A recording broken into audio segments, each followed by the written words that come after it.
Bismillahirrahmanirrahim. Assalamualaikum warahmatullahi wabarakatuh. Waalaikumsalam warahmatullahi wabarakatuh. Alhamdulillah. Apa kabar semuanya hari ini? Alhamdulillah. Sehat semuanya? Alhamdulillah sehat.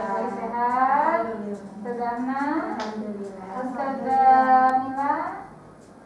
Alhamdulillah sehat. Semua oke ya? Ya. Alhamdulillah, hari ini kita akan membahas satu materi yang sangat menarik ya, insya Allah, karena ini terkait dengan tugas kita sebagai guru ya, memahami bagaimana nantinya ke depan proses pembelajaran kita yang akan kita lakukan di dalam ruang kelas kita ataupun juga secara keseluruhan ya, bukan hanya di dalam tapi di luar kelas juga, yaitu tentang pendekatan pembelajaran terpadu ya. Jadi untuk awalnya kita akan pahami dulu fokus utama dari SIT itu sendiri ya, dalam kegiatan belajar mengajarnya. Jadi untuk sekolah di bawah jaringan sekolah Islam terpadu, kita menggunakan pendekatan terpadu ya. SIT itu sendiri sebelumnya kita kenal dengan sekolah Islam terpadu ya, sekolah Islam terpadu. Nah, menurut Ustazah semuanya SIT yang ada dalam gambarannya Ustazah apa? Sekolah Islam. Sekolah Islam yang memang menerapkan segala proses pembelajaran baik itu duniawi maupun ukhrawi. Masya Allah ya. Jadi menyangkut dunia pembelajaran duniawi dan ukhrawi ya. Jadi benar sekali. Nanti kita akan lebih mendalami fokus utama dari sekolah Islam terpadu itu apa sih sebenarnya. Seperti ini. Nah, untuk proses pembelajaran di sekolah Islam terpadu, maka yang paling mendasar kenapa sekolah Islam terpadu itu ada ya, atau diselenggarakan, yang pertama adalah sekolah ini menekankan ya, bahwa tujuan dari pendidikan itu tidak semata-mata bahwa anak itu pintar, bahwa anak itu punya kecerdasan yang rata-rata gitu ya, diukur IQ-nya tinggi sekali gitu ya. Tapi kemudian SIT dalam prosesnya ya, menginginkan bahwa anak itu bukan hanya saja sekedar cerdas ya, cerdas duniawinya ya, seperti yang Ustazah Yusuf bilang, tetapi bagaimana akhiratnya juga dia bisa menerapkan dalam kehidupan sehari-hari, sehingga dia bisa menjadi orang yang, kalau anak-anak kecil ya SD, dia akan berpikir saya akan masuk surga nanti ya. Saya bukan hanya belajar sukses di dunia tapi sukses di akhirat. Maka yang pertama adalah fokus utama dari SIT itu bagaimana ya peserta didik itu menjadi seorang abid ya. Dalam Quran surat 51 ayat 56, Quran 51 ayat 56 ini itu Quran surat Az-Zariyat ya, Quran surat Az-Zariyat ayat 56, wa ma khalaqtul jinna wal insa illa liya'budun ya. Fokus utama dari sekolah Islam terpadu bagaimana setiap peserta didik menjadi seorang khalifah ya. Khalifah itu berarti pemimpin ya. Apa yang Ustazah Mila pikirkan tentang pemimpin? Kalau menjadi pemimpin berarti benar-benar membimbing kayak macam teman-temannya, Ustaz membimbing teman-temannya untuk menjadi lebih baik. Jadi lebih baik. Oke, Ustazah Menjadi teladan untuk para teladan untuk orang-orang yang mengikutinya, menjalani perintah ya, menjadi seorang yang mampu diteladani ya. mampu diteladani. Oke, baik. Kalau Ustazah Pratiwi? Bijaksana. orang yang bijaksana. Kalau Ustaz Yusuf melihat karakter pemimpin itu seperti apa? Pemimpin itu yang memang kalau saya tangkap dari teman-teman semua, yang memang harus bijaksana, yang harus jadi teladan, yang harus jadi pemimpin. Baik itu kita ambil contohnya untuk sekolah, misalnya kepala sekolah itu harus memang jadi teladan, pemimpin, dan harus bijaksana kepada entah itu bawahan atau masyarakat. Luar biasa ya. Kalau kita sebagai guru dipandang sebagai seorang pemimpin, apa karakter yang harus muncul dari seorang guru? Yang menjadi seorang pemimpin Bisa misalnya dalam kelas bisa menghandle anak-anak, bisa memanage waktunya, baik itu waktu yang ada di rumah dan di sekolah begitu. Jadi memang terstruktur. Bagi saya jadi seorang khalifah ternyata seorang pemimpin ya, yang kita lihat seorang pemimpin. Nah di sini dalam Quran surat Al-Baqarah ayat 30 ya, Bismillahirrahmanirrahim. Dan ingatlah ketika Tuhan berfirman kepada para malaikat, aku hendak menjadikan khalifah di muka bumi. Ya. Tapi memang penciptaan kita sebagai manusia ini didesain oleh Allah untuk menjadi khalifah. Ketika seorang peserta didik ya memahami bahwa dia sebagai seorang abid ya ulul albab nantinya akan menjadi khalifah, maka otomatis dalam kehidupannya ia akan selalu menjadi orang yang selalu berzikir dan berpikir sesuai dengan apa yang Allah perintahkan. Fungsi dari pendidikan yang ada di SIT, yang kemudian hasil akhirnya insya Allah akan menjadi seorang imamul muttaqin ya. Imamul muttaqin ini apa? Ada yang tahu? Imamul berarti imam ya, imam. Muttaqin orang yang bertakwa ya kan? Dari takwa, muttaqin. Imam interaksi dengan siswa bagaimana sesama guru, karena ternyata ini tugas kita ya, mencetak seorang anak yang kemudian jadi pemimpin bagi orang yang bertakwa itu masya Allah luar biasa ya. Kalau dia jadi seperti itu, kita bisa berpikir bagaimana nanti ketika Allah catat itu sebagai amal jariyah bagi kita gitu ya. Kita sudah meninggal pun masih mengalir pahala dari anak-anak yang kita didik ini ya, masya Allah. Kita akan masuk kepada prinsip pembelajaran. Prinsip pembelajaran yang kita kenal dengan SIT ya. Nah SIT tadi apa yang kita ketahui tadi di awal? Sekolah Islam terpadu ya. Jadi sekolah Islam terpadu yang fokus utamanya insya Allah menjadikan anak-anak imamul muttaqin. Nah, bagaimana prinsip pembelajarannya? Prinsip pembelajarannya ada 3 juga, mengambil dari kata SIT ya. S itu adalah sajikan, I adalah internalisasi, T adalah terapkan. Nah, menurut Ustazah semuanya, kalau untuk S ya, sajikan apa yang tergambar? Menyajikan. Apa yang kita sajikan?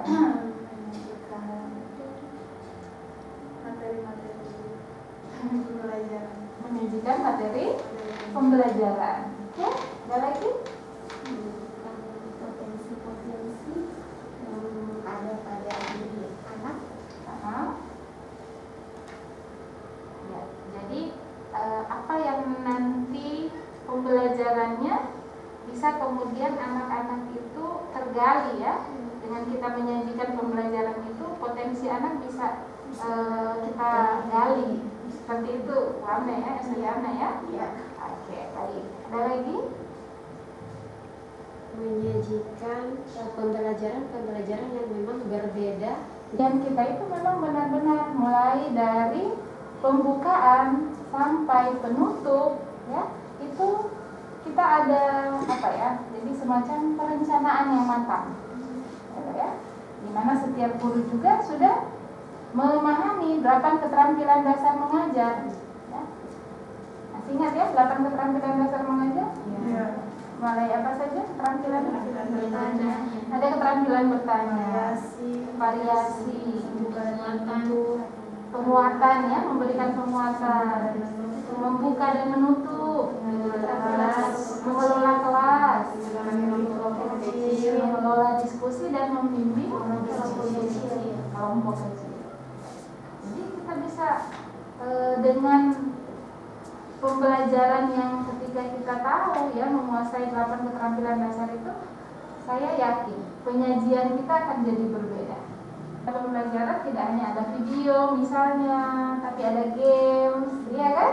Jadi penyajian kita memang insya Allah dinanti oleh anak-anak kita. Ya. Kemudian yang berikut internalisasi. Kalau internalisasi apa yang terpikirkan? Internalisasi dari ke dalam ya, menginternalisasi dalam pembelajaran kita. Jadi misalnya apa yang kita ajarkan, pelajaran IPA misalnya atau tumbuhan, merawat tumbuhan. Kira-kira internalisasi nilai-nilai Islamnya seperti apa, Ustaz? Itu kan ciptaan Allah. Seperti apa? Ya, tumbuhan itu kan diciptakan oleh Allah. Jadi bagaimana caranya kita untuk merawat tumbuhan itu agar bisa tumbuh dengan baik, bisa tumbuh dengan subur. Iya. Oke, benar sekali. Ada lagi? Merawat tumbuhan itu sebagai rasa syukur kita dengan apa yang telah Allah ciptakan. Jadi kita harus merawat yang baik. Iya, benar. Jangan sampai dirusak ya. Iya. Allah sudah kasih yang bagus-bagus, berarti kita rawat, kita jaga. Ya, seperti itu. Sikap kita. Jadi aspek apa? Kognitif, ya. Jadi ada aspek kognitif, ya. Ada aspek afektif dan aspek psikomotor. Bagaimana cara kita merawat? Tetap psikomotor, ya. Kognitif. Oh, kalau tanaman ini supaya subur maka diberikan apa misalnya? Diberikan pupuk, ya, seperti itu. Kemudian rasa syukur kita jaga, ya. Maka internalisasi nilai-nilai Islam ini yang insya Allah menjadikan setiap anak didik kita akan berpikir bukan pada masa sekarang saja di dunia, tetapi di akhirat, ya. Ya kan disayang Allah misalnya ya kalau anak-anak SD. Kemudian terapkan, ya. Apa yang terpikirkan? Terapkan. Itu menerapkan pembelajaran yang sudah diberikan oleh guru dengan menerapkan nilai-nilai Islam. Iya, luar biasa. Ada lagi?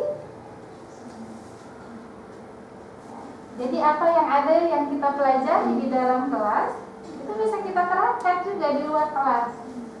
Jadi pembelajarannya itu bukan hanya berhenti di dalam kelas. Sehingga ini prinsip pembelajaran SIP.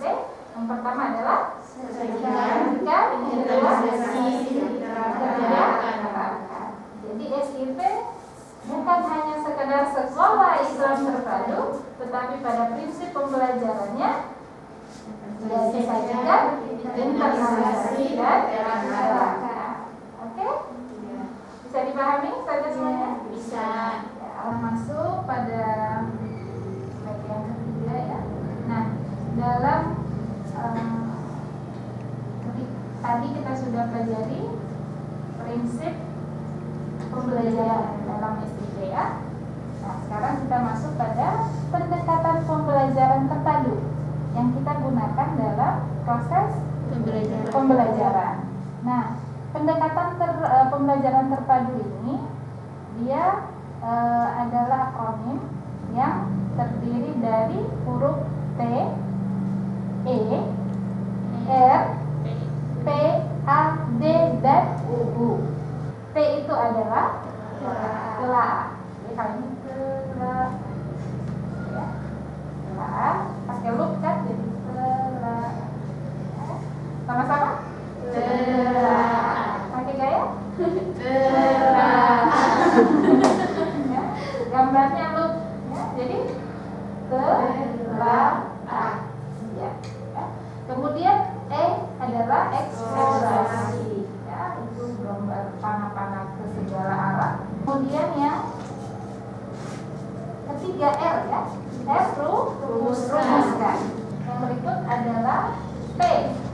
presentasikan. Presentasikan berarti kita kajikan A adalah aplikasikan dalam kehidupan sehari-hari, terapkan dalam kehidupan sehari-hari. Kemudian duniawi, ya, duniawi. Jadi pembelajarannya itu bisa kita terapkan seperti tadi ya, bisa kita aplikasikan dan diterapkan di kehidupan kita seperti ini. Ya, kemudian yang berikut adalah ukhrawi. Ukhrawi berarti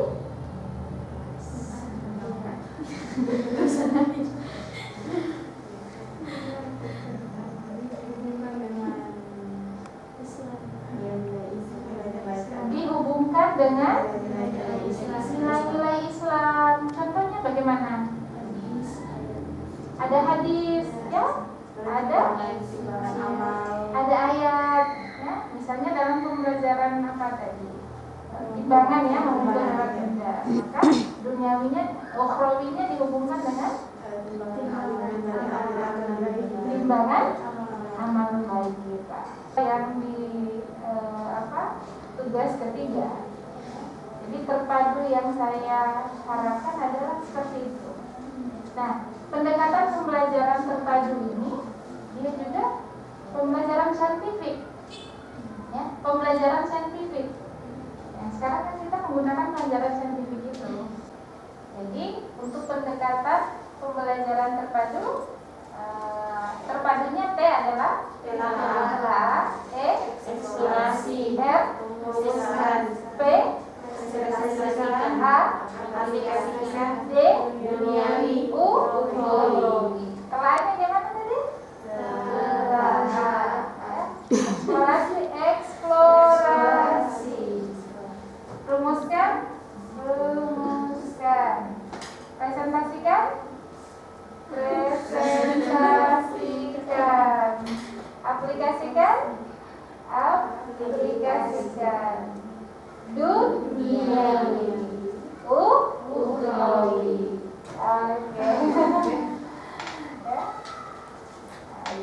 Nah, jadi untuk pendekatan pembelajaran itu sendiri, ya, kita bisa lihat. Jadi telaah, apa yang dimaksud dengan telaah? Ya, mengkaji konsep-konsep dasar materi, ya, lewat apa? Tadabbur, ya, tadabbur.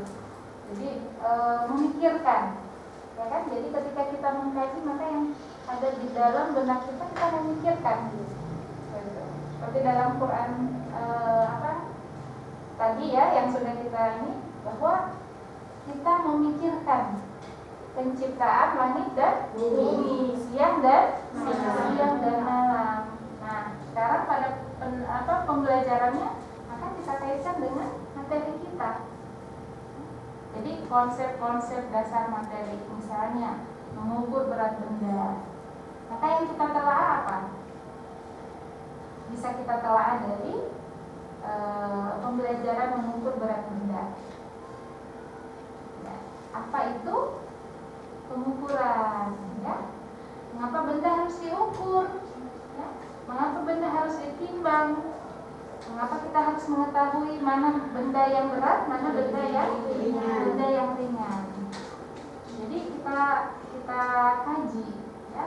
Nah, pada telaah ini kegiatannya apa saja kira-kira? Bertanya, tanya jawab, boleh, ya. Kalau kita bertanya dasar, ya, bertanya lanjutan, ya kan? Apa itu pengukuran? Ya, apa itu kegiatan mengukur? Dan seperti itu, ya. Jadi nanti ada jawaban-jawaban dari siswa kita. Nanti juga kita kembangkan lagi. Kita membaca definisi-definisi, ya, kan?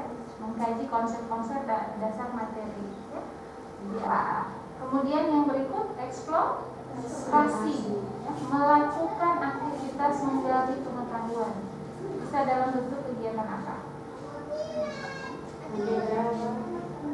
Tanya jawab, apa lagi? Seperti jenis kemarin itu juga. Iya, ada games juga ya. Apa lagi? Mempraktekkan Pengurangan.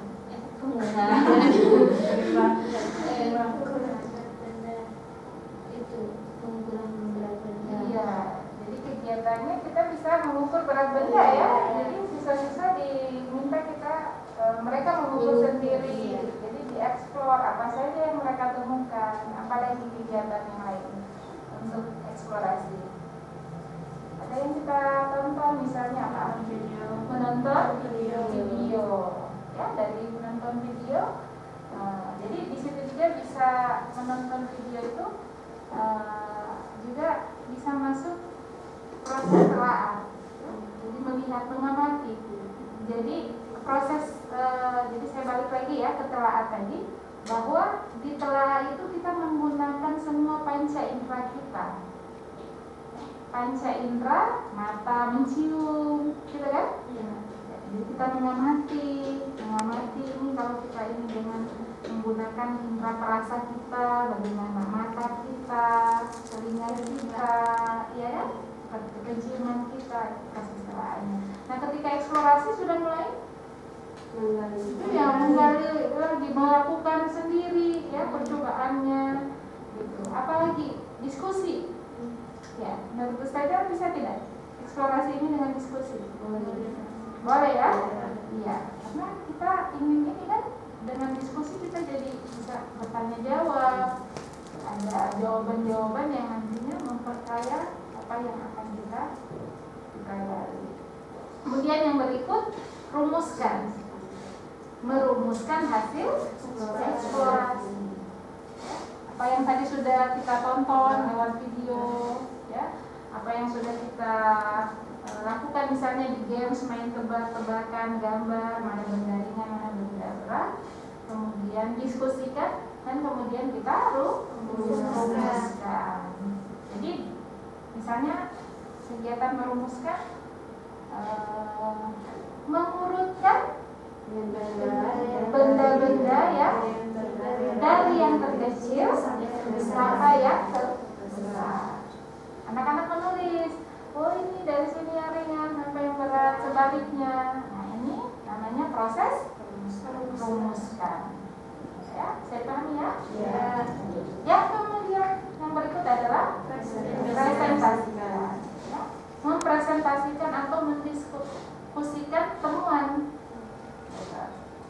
Jadi sudah didiskusikan, berikan kesempatan untuk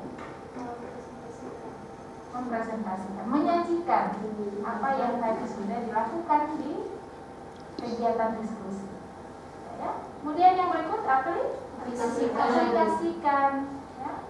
Mengimplementasikan ilmu hasil pembelajaran. Jadi contoh ketika kita kegiatan ini memberikan soal, ya, memberikan tugas. Ini LKS-nya. Ya, LKS-nya di situ mana benda yang berat, mana benda yang ringan. Ya, kemudian kita setelah dibandingkan, kita implementasikan. Ya. Jadi setiap benda ini yang kita klasifikasi, ya, identifikasi dulu. Oh, ini yang ringan semuanya, ini yang berat semuanya. Nah, sudah mampu. Yang berikut adalah dunia, mengaitkan dengan kehidupan sehari-hari.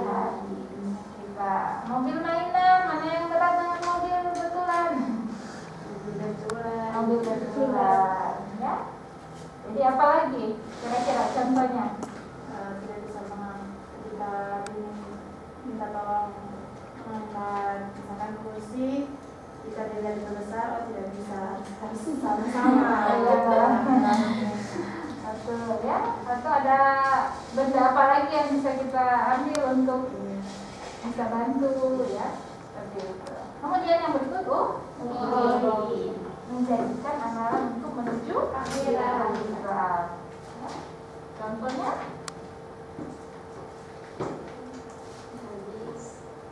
ada hadis ya, bahwa amalan yang paling berat itu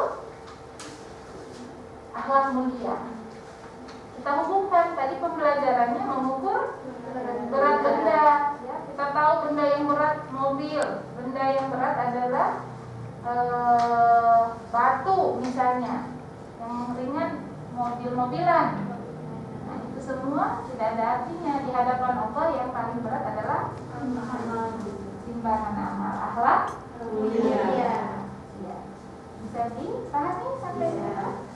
Jadi pendekatan pembelajaran kita yang dimaksud dengan terpadu ini telah eksplorasi, rumuskan, presentasikan, aplikasikan, duniawi dan ukhrawi.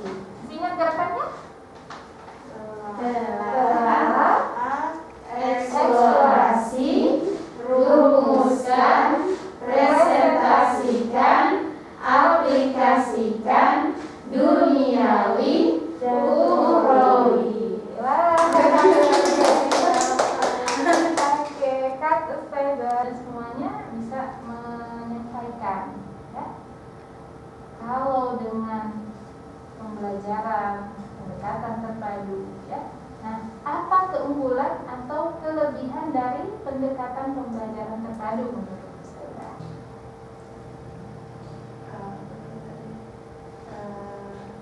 Pembelajarannya lebih terperinci lagi, lebih jelas lagi apa yang dilakukan, Ya.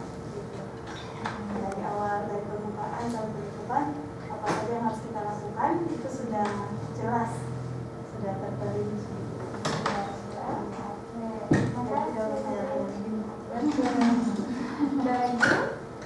Untuk pendekatan pembelajaran terpadu ini kita lebih ke bukan hanya pengetahuan umum saja Ustazah, tetapi ada pengetahuan keagamaannya.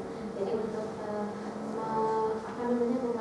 membantu siswa juga, bukan untuk mereka tahu pengetahuan umumnya, tetapi mereka juga oh iya ini untuk akhiratnya saya gitu. Jadi selalu termotivasi untuk akhiratnya mereka. Jadi tidak memikirkan hanya dunia saja, tetapi dunia ukhrawi.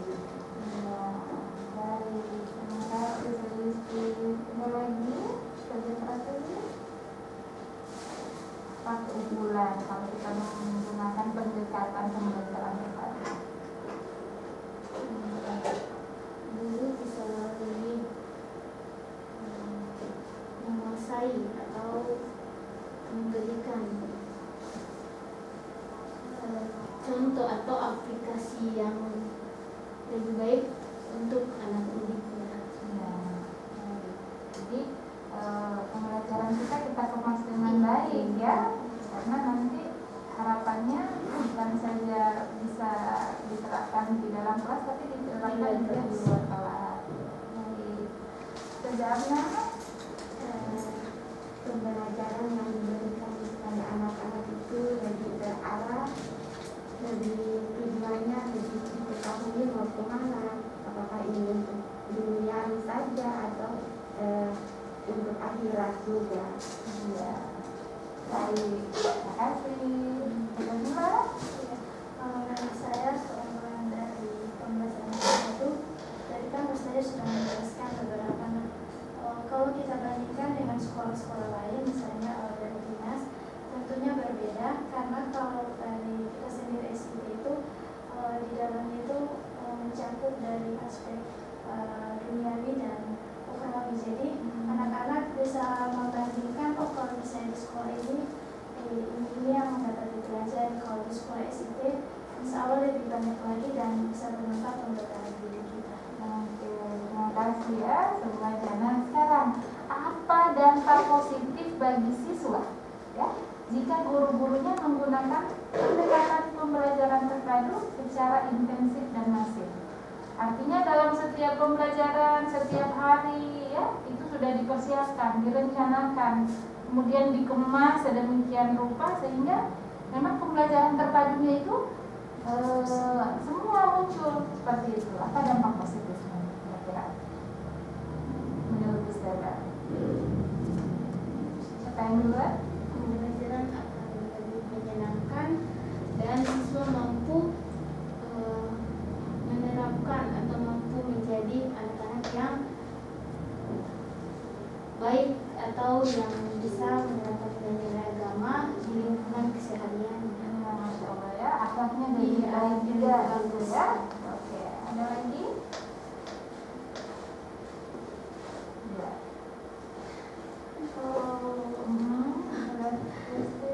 Kalau dari untuk pengetahuan umum, siswanya lebih mengetahui, lebih detailnya, lebih mengetahui pembelajarannya, baik itu dalam aplikasi, bisa diterapkan di sekolah, bisa diterapkan juga di rumah. Nah, kemudian untuk ukrowinya, siswa-siswi kita bisa lebih mengetahui, misalnya ada keterkaitan antara materi yang sudah didapat pengetahuan umum, kemudian bisa dikaitkan dengan ukrowinya. Misalnya seperti tadi Ustazah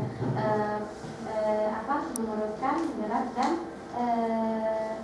mana benda yang berat dan mana benda yang ringan, itu juga bisa dibawa ke ukrowi seperti timbangan amal yang nantinya menunggu kita di akhir. Luar biasa ya.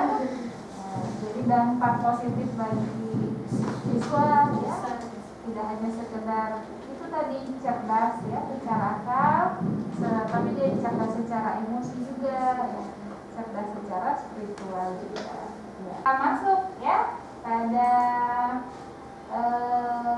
tebak-tebakan ya. Jadi mengingat ini adalah ikon untuk terpadu. Ingat ya? Oke, kita coba. Oke, yang ini telah ada ya? Telah. Oke, yang berikut benar. Tadi benar ya? Nah, ini yang berikutnya. Rumuskan.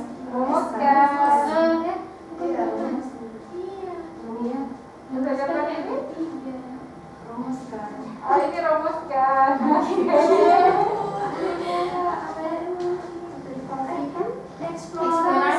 Eksplorasi. Oke, ada yang rumuskan, ada yang eksplorasi. Yang kuning ini. Eksplorasi apa? Ya, kita coba ya. Kita buka apa itu.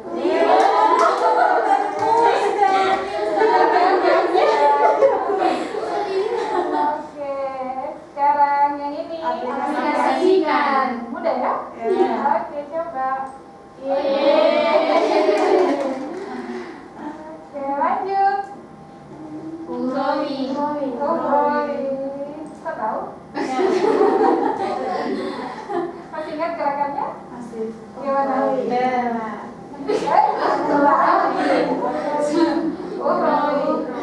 Coba ya. Oke, yang ini. Eksplorasi. Berarti terbaik ini ya, rumuskan eksplorasi. Tapi kita coba lihat apa eksplorasinya. Oke, benar. Yang ini. Presentasikan. Benar. Iya. Presentasikan. Oke, benar. Yang tadi duniawi. Ya, ini kan gambarnya global ya, dunia. Langsung saja duniawi. Oke.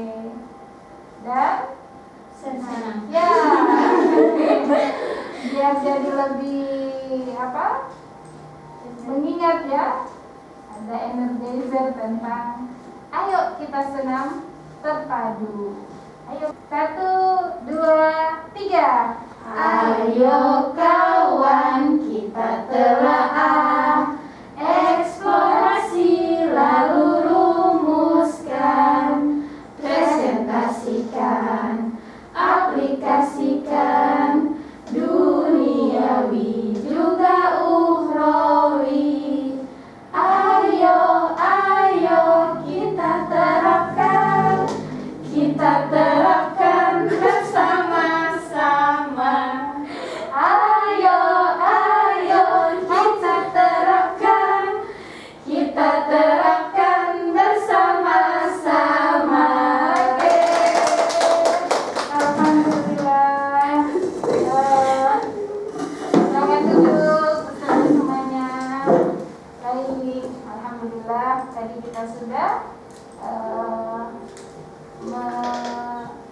membahas ya tentang yang dari pertama tadi apa dulu? Yang masih ingat? Fokus. Ya, fokus utama SIT-nya apa tadi?